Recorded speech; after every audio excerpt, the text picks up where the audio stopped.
Hi అండి. అందరూ ఎలా ఉన్నారు? నేను ఇవాళ గుగ్గుళ్ళు, బంగాళదుంపలు వేసి కూర చేశాను. పచ్చిమిరపకాయలు, పచ్చగా ఉన్న పచ్చిమిరపకాయలు, తెల్లగా ఉన్న తెల్లగడ్డలు, ఎర్రగా ఉన్న ఉల్లిపాయలు. అండ్ నిన్న మేము చేసిన కూరలో మిగిలిపోయినాయండి ఇవి బంగాళదుంపలు. అందుకని ఇవాళ కట్ చేయకుండానే ఇలానే కట్ చేసినటివి ఉన్నవి అవి అందుకని చేస్తున్నాను అవే. ఇంకా ఎర్రగా ఉన్న ఎర్రటి టమోటా పండు, ఇంకా కండగలిగినటువంటి తెల్లటి గుగ్గుళ్ళండి. గుగ్గుళ్ళు ఇలా స్టోర్గా దొరుకుతాయండి. అంటే ఉడికించినటివి అలా దొరుకుతాయి. వీటిని మనం ఇట్లా డైరెక్ట్గా ఇలా చేసేసుకోవడమే. బంగాళాదుంపలు నిన్న మిగిలిపోయినవి ఎలా చేస్తున్నావమ్మా, నిన్న మిగిలిపోయిన బంగాళదుంపలు ఏంటి అని అనుకుంటున్నారా? నిన్న మిగిలిపోయినటివైనా సరేనండి, ఇవాళ వరకు ఒక 2 days వరకు నిల్వ ఉండేలాగా చేసుకోవచ్చండి. ఎట్లాగంటే ఇప్పుడు మనము నిన్న ఒకవేళ ఈ రోజైనా సరే అండి కూరగాయలు కట్ చేస్తాము, అందులో బంగాళదుంపలు కట్ చేసామనుకోండి, మనం చేసుకున్న కూర కంటే ఎక్కువగా మనకు తెలియకుండానే మనం కట్ చేస్తూ ఉంటాం. అలాంటప్పుడు ఏం చేయాలంటే కొద్దిగా నీళ్ళు తీసుకొని కట్ చేసిన బంగాళదుంపలు అందులో అలా ఆ నీళ్ళల్లో వేసి స్టోర్ చేసుకున్నామంటే ఒక 2-3 days వరకు నిల్వ ఉంటాయండి. అలా బంగాళదుంపలే కాదండి, క్యారెట్లు కాయలు కూడా ఉంటాయండి. క్యారెట్ని కూడా మనం తొక్క తీస్తాం కదండి, క్యారెట్ తొక్క తీసిన తర్వాత మనం అలాగే సపరేట్గా పెట్టేస్తాం. అలా పెట్టినప్పుడు ఏమవుతుందంటే అలానే గాలికి ఉండిపోయేసి అవి కొంచెం బ్యాక్టీరియా చేరడము అలాంటివంతా ఉంటుంది. అలా బ్యాక్టీరియా అలా చేరకుండా ఉండాలంటే మనము మంచిగా నీళ్లు పోసేసి నీళ్ళల్లో వేసామంటే ఒక 2-3 days కానీ అట్లాగా స్టోర్ చేసుకోవచ్చు. క్యారెట్లు కానీ బంగాళదుంపలు కానీ అలా స్టోర్ చేసుకోవడానికి బాగుంటాయండి. సో అలా నిన్న మిగిలిపోయిన బంగాళదుంపల్ని నేను ఇవాళ చేస్తున్నాను. నీళ్ళల్లో వేసి చేస్తున్నాను కాబట్టి మీకు ఇప్పుడు చూడడానికి కూడా చాలా ఫ్రెష్గా కనిపిస్తూ ఉండొచ్చు. కనిపిస్తున్నాయి కూడా కదండి, మీరే చెప్పండి అలా ఉందా లేదా? ఇలాంటి టిప్పు మీరు ఇదివరకు నుంచే పాటిస్తూ ఉంటే మేము అలానే చేస్తున్నాము అని చెప్పని మెసేజ్ చేయండి. లేదంటే ఇప్పుడే వింటున్నట్లయితే యూస్ఫుల్ అని చెప్పని మెసేజ్ చేయండి. అలాగే పచ్చిమిరపకాయలు కూడా మనము పొడవుగా కోసుకున్నామంటే చాలా అంటే చూడడానికి కూర కొంచెం స్పైసీగా అలా బాగుంటుంది. చిన్న చిన్నవిగా కట్ చేయకుండాను పొడవుగా ఉంటే బాగుంటాయండి. అందుకే నేను ఇవాళ కాస్త పొడవుగానే కట్ చేసుకుంటున్నాను. ఇవాళ మా ఇంట్లో కారపొడి కూడా అయిపోయిందండి. అందువల్లే నేను పచ్చిమిరపకాయలు కాస్త ఎక్కువగానే యాడ్ చేస్తున్నాను. అలాగే మీరు కూడా పచ్చిమిరపకాయలు తక్కువ కావాలనుకుంటే తక్కువ వేసుకోవచ్చు, లేదంటే ఎక్కువైనా వేసుకోవచ్చు. వాళ్ళు మన ఇండియాలో మనకి ఇలాగా బంగాళదుంపలు గుగ్గుళ్ళు వేసి చేస్తారో లేదో నాకు తెలియదండి. కానీ నేను ఇక్కడైతే చేస్తూ ఉంటారు. అలా చేసేది కువైట్ వాళ్ళు తినరండి. అంటే మన కారం కూరలు కువైట్ వాళ్ళు తినరు ఎక్కువగా. ఎక్కువ తినరు, కొంతమంది తింటారండి కారం కూడాని. ముందుగా ఉల్లిపాయలు కోసేసామనుకో ఏడుస్తూ కూర చేసుకోవాలి. అదే లాస్ట్లో కోసామనుకో కాస్త ఏడుపు తగ్గించుకుంటూ చేసుకోవచ్చు అనమాట. అందుకని ఇవాళ నేను ఉల్లిపాయలు కాస్త ఎక్కువగానే వేస్తున్నానండి. ఎందుకంటే నేను ఉల్లిపాయల వల్ల ఎంత మేలుందో వెల్లిపాయల వల్ల కూడా అలానే మేలు చాలా ఉందని చెప్పని నేను చాలా వీడియోల్లో విన్నాను, చూశాను కూడా. అందుకని నేను ఇవాళ కాస్త వెల్లిపాయలు ఎక్కువగానే వేస్తున్నానండి. చాలా వరకు ఎల్లిపాయలు ఇష్టపడని వాళ్ళు చాలామంది ఉంటారండి. అంటే ఇలా పప్పులో కానీ ఇలాంటి వాటిల్లో వేసినప్పుడు కాస్త ఎక్కువ వేసుకోరు, చాలా తక్కువ వేస్తారు. కానీ నేను మాత్రం ఇష్టపడను, కాకపోతే చేసుకుంటే బాగుంటుంది. మన హెల్త్కి మంచిదని అన్నప్పుడు అది ఎంత కష్టమైనా ఇష్టంగానే తినడం అలవాటు చేసుకోవాలి కదండి. అందుకని ఇలాగ నేను కూడా చేస్తూ ఉంటాను. వీలుంటే మీరు కూడా కష్టమైనా సరే వెల్లిపాయలని కాస్త ఎక్కువగా తినడము అలవాటు చేసుకోండి, చాలా మంచిదంట ఆరోగ్యానికి. ఇంకా ఇప్పుడు ఉల్లిపాయలు కోసే టైం వచ్చింది. ఈ ఉల్లిపాయలకి మన ఆడవాళ్ళకి అస్సలు పట్టుకోదు. మన ఆడవాళ్ళకి అని కాదులే కానీ ఈ ఉల్లిపాయలు కోసే ప్రతి ఒక్కరికి ఉండే కష్టం ఏదన్నా ఉందా అంటే ఈ ఉల్లిపాయలు కోసేటప్పుడు ఏడవడం తప్ప మనకి ఎటువంటి పెద్ద కష్టం ఉండదు.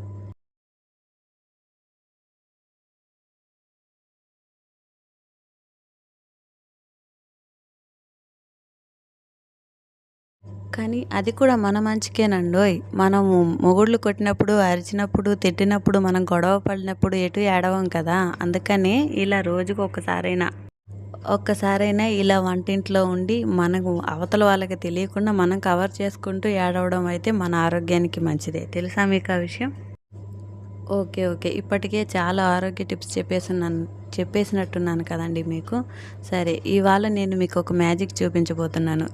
ఈ వీడియోని లాస్ట్ వరకు చూసారంటే ఖచ్చితంగా మీరు చూసే మ్యాజిక్‌ని అయ్యో! ఇలాంటి మ్యాజిక్ మాకిలాంటివి ట్రై చేయడానికి కూడా రావండి అనేసని మీ నోటి గుండా మీరే చెప్తారు. ఓకేనా? ఖచ్చితంగా వీడియో లాస్ట్ వరకు చూడండి. ఇవాళ నేను చేసేది మన ఇండియాలో చేస్తారో లేదో ఖచ్చితంగా కామెంట్ చేయండి. ఓకే? ఆ టమోటాలు కూడా చూడండి ఎలా షేపులుగా ఎలా కొయ్యాలని ఆలోచించి మరీ కోస్తున్నాను. ఇవాళ నా బ్రెయిన్‌కి చాలా పని పెట్టేశాను. మొత్తానికైతే అంత కష్టపడిన తర్వాత ఎలాగో ఒకలాగైతే టమోటాలు, కూరగాయలు అన్నీ కోయేసా. కూరగాయలంటే ఉట్టి బంగాళదుంపలే అనుకోండి, అది వేరే సంగతి. ఇంకా గుగ్గుళ్ళు కూడా తీసుకొని మొత్తం కడిగి పెట్టేసుకోవాలండి నీట్‌గాని. అందుకనే ఇవాళ అలా కడగడానికి నేను అలా చేశాను. మీరు నేను చేసే కూరని మాత్రమే చూడండి. అందులో మాడిపోయిన ఎల్లిపాయలని మాత్రం చూడకండి. ఓకేనా? నేను వంట చేయడం అలవాటు చేసుకున్న తర్వాత నాకు ఒకరోజు, 2 రోజులకి అంటే ఒకరోజు, 2 రోజులు కాదులెండి. మరుసటి రోజు వరకైనా కూర స్టోర్ చేసుకోవడానికి ఉండేది కాదండి. నైట్‌కి పాడైపోయేది. అలా ఎందుకు పాడవుతుందా అనేసని నేను మా అక్కని అడిగితే, మా అక్క చెప్పారు, ఉల్లిపాయలు మనం ఫ్రై చేసేటప్పుడు కాస్త దోరగా వేయించుకుంటే అలా ఉల్లిపాయలు ఎక్కువగా అంటే నూనెలో బాగా వేయించడం వల్ల దోరగా వేగినప్పుడు చేసుకుంటే వంట ఒకరోజు నైట్ అయినా కూడా సరే చాలా బాగుంటుంది అనేసనని మా అక్కగారు చెప్పారండి. సో అప్పటినుంచి నేను కొంచెం ఎర్రగానే వేయిస్తూ ఉంటాను. మీకు మ్యాజిక్ అని చెప్పాను కదా, ఆ మ్యాజిక్ ఇదే. ఇప్పటి నుంచి మీరు గమనిస్తే వీడియో ఆ మ్యాజిక్ని మీరు క్యాచ్ చేయొచ్చు. ఓకేనా? ఆ మ్యాజిక్ ఏంటంటే ఇప్పుడే నేను టమోటాలు వేశాను కదా, కూర ఎండింగ్లో చూడండి ఆ టమోటాలు ఎలా మారిపోతాయి. అదే మ్యాజిక్. ఎలా మారాయి అనేది మీరు ఖచ్చితంగా చూడాలి. Statue for my video. ఇంతవరకు నా వీడియో చూసారంటే మీకు నా వీడియో నచ్చే ఉంటుంది. అంటే మీకు నా వీడియో యూస్ఫుల్గా అనిపిస్తే ఖచ్చితంగా సబ్స్క్రైబ్ చేసుకోండి. ఇలాంటి వీడియోలు మీకోసం నేను చాలా తయారు చేస్తున్నాను. ఇలా బంగాళదుంపలు కాస్తంత దోరగా నూనెలో తిరగబాత పెట్టినప్పుడు కొంచెం వేయించుకుంటే కూడా కాస్త బాగుంటుందండి. అందుకనే నేను కొంచెం వేయించుతున్నాను అలాగా నూనెలోనే. ఇప్పుడు కాస్త నీళ్ళు పోసి ఉడికించేసుకుంటే సరిపోతుంది. కాస్త నీళ్ళు పోసి ఉడికిన తర్వాత మనము చేసుకోవాలండి, బాగుంటుంది కూర. తర్వాత నిదానంగా గుగ్గులు వేసుకోవాలి. ఇవాళ మా ఇంట్లో కారపొడి అయిపోయింది. అందుకని నేను పచ్చిమిరపకాయలు కారం సరిపోదనేసానని నేను మళ్ళీ ఎండుమిరపకాయలు కూడా వేశాను. మీరు ఇక్కడ బాగా గమనించవచ్చు, నేను చేసిన వంటలో మీకు ఇంకేదన్నా ఫాల్ట్గా అనిపించడం కానీ, లేకపోతే ఇలా కాదు ఇలా చేయడం కూడా బాగుంటుంది అనేసి కానీ మీకు చెప్పాలనిపిస్తే ఖచ్చితంగా నా కామెంట్లో చెప్పండి. ఎందుకంటే నేను కూడా ఈ గుగ్గుళ్ళు, బంగాళదుంపలు వేసి కూర చేయడం ఫస్ట్ టైం అండి. అందుకనే నేను మీ సజెషన్ అడుగుతున్నాను. మీరు ఎలా చెప్తారో ఏంటి, ఇట్లాగా చేయకుండా ఇంకొక విధంగా కూడా చేయడానికి ఉంటుందా ఏంటనేసి మీరు నాకు కామెంట్ సెక్షన్లో చెప్పారంటే నేను ఇంకోసారి అలా చేయడానికి ట్రై చేస్తాను. ఇందులో నేను రకరకాల పొడులన్నీ వేసానండి. అందుకే నేను వేసిన పొడులన్నీ చూపించలేకపోయాను. పక్కనే పసుపు పొడి డబ్బా కనబడుతుంది, చూసారా మీరు? ఆ పసుపు అండ్ ధనియాల పొడి, ఆ తర్వాత మిరియాల పొడి, ఆ తర్వాత యాలకుల పొడి, ఇంకా గరం మసాలా పొడి, ఇంకా చికెన్లో పొడులు, అన్ని పొడులు ఏ పొడి ఉంటే ఆ పొడి వేసేసామనుకోండి చాలా చిక్కగా వస్తుంది కూర కూడా చాలా బాగుంటుంది. బాగా కలిసి వచ్చేస్తుంది, చిక్కబడుతుంది కూర.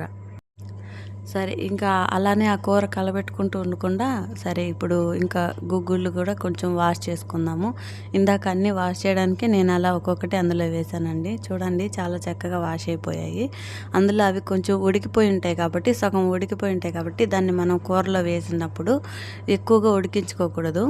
తర్వాత లాస్ట్లో అంటే కూర అంతా అయిపోయాక వేసుకుంటే బెస్ట్ అనుకుంటాను. బెస్ట్ అండి. ఎక్కువ కలబెట్టకుండా, ఎక్కువ ఇది లేకుండా, అంటే ఎక్కువ కలబెట్టేసామనుకోండి గ్రేవీగా అయిపోతుంది. ఆ గుగ్గులు కూడా బాగా పాడైపోతాయి. అందుకని ఇప్పుడు ఒకసారి బంగాళదుంపలు ఉడికాయా లేదని మళ్ళీ ఒకసారి తీసి చూస్తున్నాను. సరే, బంగాళదుంపలు ఇంకొంచెం ఉడికితే బాగుండు అనిపించింది. సరే అనుకున్నాను. కాసేపటి తర్వాత మళ్ళీ చూస్తే ఆ అమ్మాయి వచ్చి మళ్ళీ ఇట్లా పాలు పోయి బాగుంటుంది అనేసినది. ఓకే. అంటే ఇప్పుడు మన ఇంటి దగ్గర అయితే కొబ్బరి పొడి, కొబ్బరి పాలు అలాంటివి ఉంటాయి. అలాంటివి అయితే వేసుకున్నా కూడా బాగుంటుంది. ఇక్కడ పాలు వేస్తారంట వాళ్ళు అందుకనే వాళ్ళ ఇళ్ళ దగ్గర పాలు వేస్తాం మేము, కొబ్బరి పాలు వేస్తాము. ఇక్కడ మనకు కొబ్బరి పాలు లేవు కదా, అందుకని ఈ పాలు పోసి చెయ్యి అన్నది. సరే అని చెప్పని నేను ఇంకా ఆ పాలు వేసి కాస్త కలబెట్టాను. ఆ కారం కూర కాస్త స్వీట్నెస్ వచ్చేసింది. సరే ఇంకెందుకు ఏం చేద్దామని చెప్పి నా ఎండుమిరపకాయలను అలా నలుపుదాము, కాస్త స్పైసీ వస్తుందేమో అనేసి అన్నట్టుగా అనుకున్నాను. కానీ నా అదృష్టం ఏంటో మరి ఆ మిరపకాయలు కూడా నలగలేదు సరిగాని. మొత్తానికి ఇంకా కొంచెం ఉడికిందంటే అప్పటికి కూర అవుతుందండి. ఇంకా మీరు సబ్స్క్రైబ్ చేసుకున్నట్లుగా లేరు నాకు తెలిసి. ప్లీజ్ ఒక సబ్స్క్రైబ్ చేసుకోండి, ఒక లైక్ చేసుకోండి, నా వీడియోలని సపోర్ట్ చేయండి ఇంకా ముందుకు వెళ్ళడానికి. నాకు ఇంకా గుగ్గులు వేసేస్తున్నాను. ఇక గుగ్గులు అంటే వాష్ చేసినట్టువి కాబట్టి మనం మంచిగా దానిలోనే కాస్తని నీళ్ళు ఉన్నాయండి అడుగున, మరి ఏం చేద్దాం, మరి తప్పదు. అలానే వేసేసాను. కొంచెం బాగా మిక్స్ చేసుకున్నామంటే బాగుంటుంది. ఆ తర్వాత ఇంకా బాగా మిక్స్ చేసుకొని ఆ తర్వాత కాస్త ఉప్పు అవి వేసి కలబెట్టుకోవాలండి. నేను ముందుగా అయితే ఉప్పు వేయలేదు. నేను మీకు చెప్పాను కదా, నీకు స్టార్టింగ్లో చెప్పాను మీకు ఏంటంటే నేను ఇక్కడ ఒక మ్యాజిక్ చేస్తున్నాను, కంపల్సరీగా మీరు చూసి చెప్పాలి అనేసి. ఆ మ్యాజిక్ ఇప్పటికీ అయిపోయింది. నేను మీకు ఆ మ్యాజిక్ గమనించారో లేదో మీరు ఒకసారి చెప్పండి. గమనించకపోతే నేను ఇప్పుడే రివీల్ చేసేస్తున్నాను. అదేంటో చెప్పనా?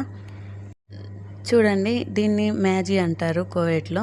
ఈ మ్యాజీ అనే ఒక ట్యాబ్లెట్ లాగా అంటారు దాన్ని. అది కనుక మనం కూర ఎలా చేసినా సరే అదొక్కటిగాన వేసామంటే కూర చాలా చిక్కబడుతుంది, చాలా బాగుంటుంది కూడా, టేస్ట్గా కూడా ఉంటుంది. అంటే ఇప్పుడు మనం చేసిన కూర ఎలాగైనా చేయనీలే పర్వాలేదు. అంటే కారం అయితే అడ్వాన్స్ అవ్వదు కానీ కాకపోతే ఇదైతే బాగుంటుంది, టేస్ట్ బాగుంటుంది. మెయిన్ మనం ఎలా చేసినా ఓకే, చాలా బాగా వస్తుంది. మొత్తానికైతే కలబెట్టకూడదు అంటూనే నేనే బాగా కలబెట్టేస్తున్నా. సరేలేండి, ఇంకెందుకు, అయిపోయింది కూర. చేసే విధానము, అందులో వేసిన పౌడర్లన్నీ చూపించలేకపోయినా కోడిగుడ్లు కూడా వేద్దాము అనేసనని నేను చేశాను. కానీ నాకు అంతగా ఐడియా లేదు. సరే అని చెప్పి నేను సపరేట్గా తిందాం అనుకుంటున్నాను. ఇంతకీ ఆ మ్యాజిక్ ఏంటంటే నేను చేసిన టమోటాలు కనబడకుండా మాయమైపోయాయి. అదే మ్యాజిక్. మన పెద్దవాళ్ళ కాలం నుంచి కూడా ప్లేట్లో ఫస్ట్ కూర వేసుకోవాలండి. అందుకే నేను కూర వేసుకొని అన్నం పెడతాను ఎప్పుడైనా సరే. ఇంకంతేనండి ఇవాళకి. నాకు తెలిసినవన్నీ చాలా వరకు చెప్పేశాను ఈ వీడియోలో. మీరు ఎంతవరకు తెలుసుకున్నారో నాకు ఒకసారి కామెంట్ సెక్షన్లో కామెంట్ చేయండి. మీరు ఈ వీడియోని చివరి వరకు చూసినట్లయితే నేను చేసిన మ్యాజిక్ మీ ఇంట్లో కూడా ప్రతిరోజు చేస్తూ ఉండొచ్చు. అది కూడా ఒకసారి కామెంట్లో పెట్టండి. ఓకే, మొత్తానికైతే కూర కంప్లీట్ అయింది. అన్నం